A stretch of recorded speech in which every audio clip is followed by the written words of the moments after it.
The home of the 21st century. What will it be like? How will we choose to live in the next 34 years?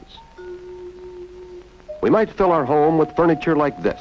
Our beds, tables, and chairs all made of paper. The 21st century sounded like a wild promise when CBS put Walter Cronkite in front of cameras in 1967 and asked him to show America what life might look like decades later. It was not a science fiction sitcom or a space adventure. It was a serious documentary program hosted by one of the most trusted newsmen in the country, and that made its predictions feel different. Cronkite walked through mock-ups of future homes, offices, kitchens, cars, and robot-filled households with the calm authority of a man delivering the evening news. Some ideas now look laughably wrong, like meals ordered by punched computer cards and robot maids rolling through the house. Others were so close to modern life, they feel almost unnerving. Before we start, tell us which old prediction amazes you more: home computers, video calls, smart homes, or cars with crash sensors. Today we're looking at the 1967 TV show that predicted the future with chilling accuracy. Cronkite looks forward. What will the home of the 21st century look like inside? Well, I'm sitting in the living room of a mock-up of the home of the future, conceived by Philco Ford and designed by Paul McCobb. This is where the family of the 21st century would entertain guests. This room has just about everything one would want. In the 1960s, Americans were surrounded by visions of tomorrow. The space race was changing what people thought was possible. Computers were still huge machines, but they were already starting to shape business, science, and government. CBS leaned into that mood with The 21st Century, a documentary series that grew out of the 20th century. Instead of looking backward at history, the newer program looked ahead at inventions, cities, homes, transportation, medicine, and daily routines that might define the future. Walter Cronkite was the perfect guide for that kind of journey. He was not selling toys or fantasy. He brought a steady, serious tone to material that could have sounded ridiculous in almost anyone else's hands. That's one reason the show feels so strange now. The sets look old, the buttons are huge, the machines are clunky, but beyond all that dated plastic and chrome, some of the ideas were shockingly close to the way people now live. The living room arrives. A big, some might say too big, full-color 3D television screen, a stereo sound system that could fill the room with music, and comfortable furniture for relaxed conversation. Now, in the 21st century, you might bring your favorite chair along with you when you go for a visit. To do this, you wouldn't need a small trailer, just a little bag like this. Now, there's a full-size chair in here. One of the strongest predictions came in the living room of the future. The show imagined a home entertainment center where the family could control music, television, and information from a central console. In 1967, that looked like something from a spaceship. There were knobs, switches, screens, and speakers placed around the room. Today, the look is wrong, but the concept is familiar. A modern living room may have a smart TV, streaming apps, Bluetooth speakers, voice controls, game systems, tablets, and phones, all working together. Cronkite's future living room also imagined large color screens and 3D television. The 3D part never became an everyday household standard, but large flat screens absolutely did. If anything, the show underestimated how thin, cheap, and common big televisions would become. The show also understood that entertainment would become more personal and flexible. Families would not simply watch whatever happened to be on. They'd choose programs, music, and information through connected systems. That prediction lands very close to streaming culture, where the living room has become a command center for nearly endless content. The kitchen goes too far. I like to think that the art of baking a homemade pie won't be lost, but maybe the one that comes out of the supermarket is going to be better than the one that you can make at home because we've lost the art. I think that packages for quick food, and this doesn't just have to be in the kitchen, that a package might very well have a disposable electric plug as part of it. And you just plug this in, the package would heat, you'd eat the food, and you might even eat the package.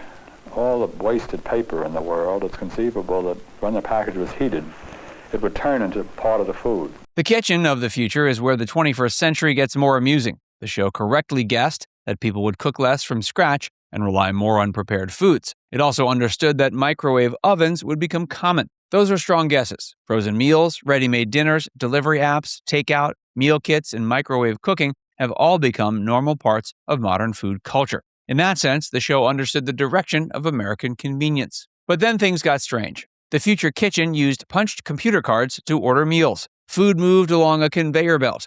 Automatic systems pulled ingredients from storage, cooked them in seconds, and slid them out ready to eat. The show also imagined dishes being molded on demand, then melted down after dinner and reformed later. That sounds clever until someone remembers that washing a plate is much easier. The kitchen segment shows one common problem with old future predictions. They often confused automation with convenience.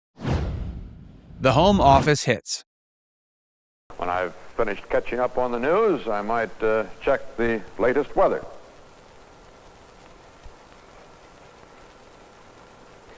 This same screen can give me the latest report on the stocks I might own.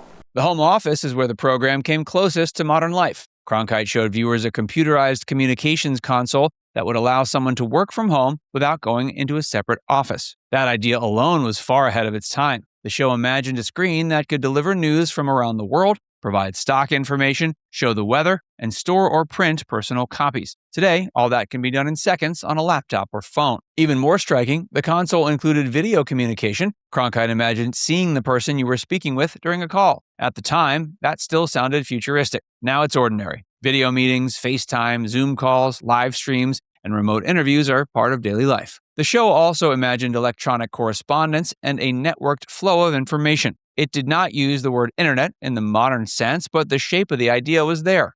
A person at home could communicate, receive updates, read information, and conduct business through a machine connected to the outside world. That may be the most chilling part of the whole program. The future did not arrive as one giant machine in the corner. It arrived as a laptop on the desk, a phone in the hand, and a screen glowing beside the bed.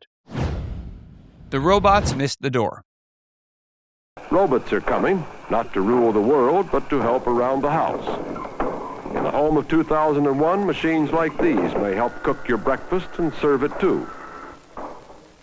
We may wake up each morning to the patter of little feet, robot feet. Robots were another big part of the future promised by the 21st century. Cronkite told viewers, robots are coming, not to rule the world, but to help around the house. It was a charming line, but the machines shown on the program looked awkward even then. The show imagined domestic helpers that could serve food, clean, and perform boring chores. This idea was everywhere in mid-century futurism. People expected that if factories had machines, homes would soon have mechanical servants. That did not quite happen. Most homes do not have walking robot butlers. The closest thing many people own is a robot vacuum, and even that can still get stuck under furniture or confused by a rug. But the larger prediction wasn't completely wrong. The robot maid did not take over the home, software did. Smart speakers, voice assistants, security cameras, automatic thermostats, doorbell cameras, and AI tools now handle tasks that once sounded futuristic. The body of the robot mostly vanished, but the invisible helper survived.